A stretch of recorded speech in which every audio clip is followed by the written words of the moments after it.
There is a conventional wisdom that we desperately need to debunk, especially because it may soon claim the rule of another regime. It is the idea that the best way rogue regimes can stay in power in the shadow of foreign coercion is to acquire nuclear weapons. Maybe you heard it recently in the context of Venezuela, that the true mistake that Maduro made was not having nuclear weapons to fire at Washington to deter his capture back in January. And sure, on the surface, the argument feels right. Nuclear weapons are a primary reason why Europe and the United States have given Russia a long leash in Ukraine. They are also why no one seriously contemplates invading North Korea. As a result, if you were an advisor to a similar regime, it would be tempting to recommend constructing a nuclear weapon as quickly as possible. Furthermore, if opposing leaders ever attempt to negotiate with you to terminate your nuclear program, you absolutely, positively must ignore them. They are setting a trap, and you would be foolish to fall for it. However, that argument is only half of the story. It bases its logic on observations plagued by survivorship bias. That is, only looking at the countries that eventually successfully acquired nuclear weapons. Indeed, looking at the bigger picture indicates that trying to build nuclear weapons might not be such a wise idea. And it is poisoning the conversation today about Iran, because all of the discussions explaining why the Ayatollah is facing countrywide protests is missing a critical factor. Yeah, there are water problems. Yeah, there are electricity problems. And yeah, there are inflation problems, and we will talk all about those later. But one of the key underlying causes of all of that is Iran's nuclear program. So join me today as we try to get to the bottom of what is driving the current phase of unrest in Iran. And I say current phase with a bit of caution. Yesterday, the US government issued fresh guidance to US civilian vessels transiting the Strait of Hormuz. In a word, don't, as if military action is imminent. Then again, if you think that the situation is going to resolve itself soon, do not be so sure. The guidance is set to last 6 months. Actually, it is a bit serendipitous that I found out about that. It is all thanks to the returning sponsor of today's video, Ground News. Just as I was finishing up this script, I checked my Ground News blind spot feed, and sure enough, the story was sitting right there for me. It is always refreshing with news stories disproportionately covered by one end of the political spectrum, allowing you to discover things that you might otherwise miss given your regular news consumption, from the IAEA's latest happenings to ice in sunny California. And by going to ground.news/lines on maps or scanning the QR code on your screen, you can take a fantastic 40% off Advantage plan, which grants you access to the blind spot feature and a whole bunch more. So thanks again to Ground News for sponsoring today's video. But let's first discuss the surface level problems, because they will feed into the more significant problems down the line. I think that we can split this into 4 factors, with spoilers, the last 3 doing a better job of explaining why we are seeing this now. Regarding ideological disagreement, sure, it is there. The problem with focusing on this, though, is that it has always been there, dating back to the 1979 Iranian Revolution. What started as a popular theocratic uprising against an autocratic government rapidly turned into its own autocratic government. Since then, to the surprise of, no one, the autocratic government has used autocratic means to repress dissent in the country. Demographics have changed over time, of course, building a younger base completely disconnected from the Ayatollah. But what separates January's protests from other attempts at civil uprisings was the sheer scale of it. The anger spanned across all ages and regions. And those other 3 factors explain why everyone was so upset. The water crisis is likely the biggest among them, so let's start there. Looking at satellite images of Iran, you would immediately suspect that the country has issues with rainfall normally. Well, yep. and it has gotten substantially worse recently. What hardly constitutes but is nonetheless called a rain season in Iran runs from October to March. This past season, rainfall was 45% under the average. A one-off drought would not be a big deal, but this is after 4 consecutive years of drought. Iranians are therefore depleting both lakes and underground aquifers as they continue to consume unsustainable levels of water. Now, it is unreasonable to blame a government for the lack of rain. Last I checked, not even an Ayatollah can control the weather. But what you can blame a government for is not taking mitigation procedures. Las Vegas, for example, seems like an absolutely terrible place to build a city.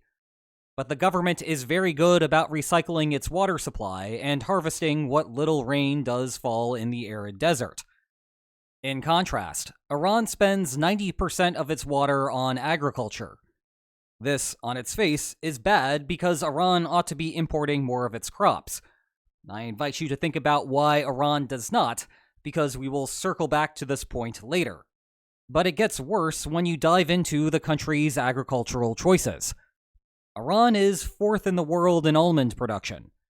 It is a point of patriotic pride because Iran may be where almonds were first cultivated. However, almond trees are notorious water hogs and should not be grown in places with water concerns. Those of you who are familiar with Californian politics likely have heard this story before. Meanwhile, Iran produces 2.7 million metric tons of rice annually, a crop that tends to have its paddies be flooded to prevent weeds from growing. Then there are distribution issues. The government controls water allocation and turns it into a private good, creating an environment of corruption where bribes dictate who receives what. This has created a water mafia in Iran, which has to be among the most dystopian names for a Wikipedia page that I have ever encountered. The situation has reached the point where, in January 2025, the president began taking steps to move the capital away from Tehran due to the extent of the environmental infrastructure issues. You know a situation is bad when the solution to the problem is to move a capital rather than confront water capture issues. A second infrastructure problem is with the electrical grid. Imagine for a second that you are a country with the 3rd largest proven oil reserves, and you are unable to keep your lights on. Well, that is Iran. To meet demand, the country needs to add 7% of capacity to the grid each year. The last time it succeeded in doing this, I had just started graduate school. That's 2010 in normal human terms. Poor government policy is contributing to the shortages. Authoritarian countries with strong energy exports commonly subsidize energy prices as a concession to their populations. But this creates some perverse incentives. Cryptocurrencies effectively convert electricity to money. The normal disincentive you have in running a farm is that you have to, actually pay for the electricity. But when you are paying a subsidized price, then exploiting the system to produce some coins to then convert into hard currency is unavoidably tempting. Estimates of crypto mining electricity consumption in Iran are equivalent to a city of about 275,000 people. The end result is insufficient electricity on the grid to meet the public's demand, and rolling blackouts not unlike what we are observing in Ukraine right now. Except Kyiv is fighting through endless bombings of its infrastructure from Russia, whereas Iran just sits there in relative peace. Finally, we need to discuss the inflation of the Iranian rial. It is really bad. So bad it is somehow worse than that pun that I just fired off. You remember how inflation in the United States sunk the Biden-Harris campaigns in 2024? Inflation peaked during Biden's administration at 9.1%. You also remember how the economic situation is so bad in Russia that Putin is done, and all of that? Well, so far, inflation has peaked during the war at 13.75%, with the caveat that clear Russian statistics are hard to come by. In any case, those are rookie numbers. Around the end of 2025, the inflation rate in Iran sat at 48.6%. 48.6%. Again, keep that in mind the next time that someone tells you that Putin cannot possibly survive. The Ayatollah has done it under worse conditions for a longer time. How has this happened, you might ask? Basically, Iran's government has exploited every fourth grader's favorite solution to a government's budget crisis. If you need to pay for something, and you also control your own currency, why not just print more money to demand? Certainly, you know that the answer is inflation. And it is easy to see the consequences by stepping outside of Iran. You've always wanted to be a millionaire, right? Well, if you are willing to move to Iran, it is easy. $1 now buys you 1.2 million rials, and I realize that it might very well be significantly more by the time that you watch this. By comparison, during the Obama administration, a dollar might have only gotten you 40,000 or so rials. One final point here worth noting is that there is a ratchet effect with protesting. Broadly speaking, one way inflation increases is because there are too many rials chasing too few goods. The more people there are on the streets protesting, the less production is happening in the country, the more inflation there is. The more people there are on the streets protesting, the less production is happening in the country, the more inflation there is, and so forth. Okay, having described all of those problems as prologue, let's imagine a few weeks from now that Iran's government has fallen. I want to stress that this would be an optimistic expectation from the protesters' perspective. Right now, the betting markets put such an outcome at 32% by July 1st. But just suppose that converts for a second. The protests restart, and the United States provides enough support to get them across the finish line. I can see the op-eds and social media commentary now. Iran's government fell because it did not have nuclear weapons. The Ayatollah should have finished the program when he had the chance. Every other autocrat in the world is watching this right now and will start sprinting toward a bomb tomorrow. There are all sorts of problems with that argument, but let's at least start with the accurate part. If we magically endowed Iran with 100 nuclear bombs and the means to fire them, then the United States would indeed hold back from intervening. Protesters, internalizing that help will not be forthcoming, might very well hold back as well. But let's now pivot to the argument's many problems. The broader fallacy here, and one that you will often hear from keyboard political experts, is that those deeply involved in international security learn something during this process. Someone who is naive and does not work on geopolitical problems when they are not in the news may indeed have a sudden realization that credible commitment problems exist in international relations, now that they have directly observed the issue. However, I can guarantee you that everyone involved in these policy-making processes were already aware of the existence of credible commitment problems. That includes the mullahs in Iran just as much as policymakers in other autocratic regimes. If it is not International Relations 101, it is International Relations 102. Furthermore, all of the other countries have already internalized the concern when deciding whether to pursue nuclear weapons or not. Consequently, this will not move the needle. To draw a rough analogy, the whole thing is like pointing to a car crash and saying, "That is why you need to buy insurance." Yes, that is true, but no, observing a car crash will hardly change anyone's mind on whether to buy insurance, because they have likely already internalized the risk associated with an accident. Indeed, you can see this logic having already played out this millennium multiple times. After the United States invaded Iraq on the false premise of Iraq having a functioning nuclear program, many pointed out that it would create an incentive for countries to actually obtain nuclear weapons, as that would stop the United States from pursuing regime change in the same manner. Yet dozens of countries did not suddenly rush to build a nuclear weapon. Following the United States supporting Libyan rebels in their ousting of Muammar Gaddafi in 2011, after he specifically stopped pursuing nuclear weapons in 2003, Many pointed out that it would create an incentive for other leaders to never give up their programs, lest the United States act in the same manner. Yet dozens of countries did not suddenly rush to build or finish their nuclear programs. Following Putin's failed special military operation to remove Zelensky from power, many indicated that no one would so quickly give up their nuclear arsenals again, and others would rush to build their own bombs. Aside from historical misunderstandings of Ukraine's command and control of legacy Soviet nuclear weapons, dozens of countries still did not suddenly rush to build nuclear weapons. This is why only one new country has acquired a functioning nuclear deterrent since the 1990s. Tons of countries have the technical knowledge to build nuclear weapons.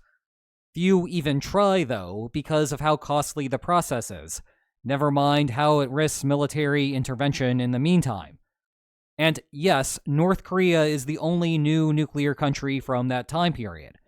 The Kim family's deterrent has indeed convinced other countries to think twice about trying to topple the regime. Nonetheless, to turn North Korea into an exemplar of nuclear decision-making would be to cloud one's judgment with survivorship bias. North Korea is the one country to have survived the turbulent period of completely destroying one's economy to build a nuclear weapon. So much so that the northern half of the peninsula is completely dark at night, except for a tiny speck of Pyongyang. The Kim family's success does not mean that other countries would be smarter to follow in their footsteps. Back in Libya, I can assure you that Gaddafi was not naive enough to believe that turning over some nuclear materials would suddenly make him an ally of the United States. It is a cute story, of course, and one that he tried to play up in the press. But the reality is that he recognized that the program was costing far more money than he had anticipated. Moreover, the odds of successfully finishing the program in any reasonable time frame had dropped off a cliff. You see, the United States tightened its regulation of the international nuclear black market, leaving Gaddafi's foreign contacts frozen out. Therefore, he felt that spending the money elsewhere, like raising domestic social spending and increasing conventional security forces, was the better option for his regime's survival. And if he had made that switch earlier, one wonders whether the 2011 revolution would have happened at all. Back to today, you can see the same logic playing out in Iran. It is reasonable to argue that Iran's nuclear program is what caused the greatest threat that the regime has ever faced. The top-line problem is how much money Iran gave up to work on its nuclear program.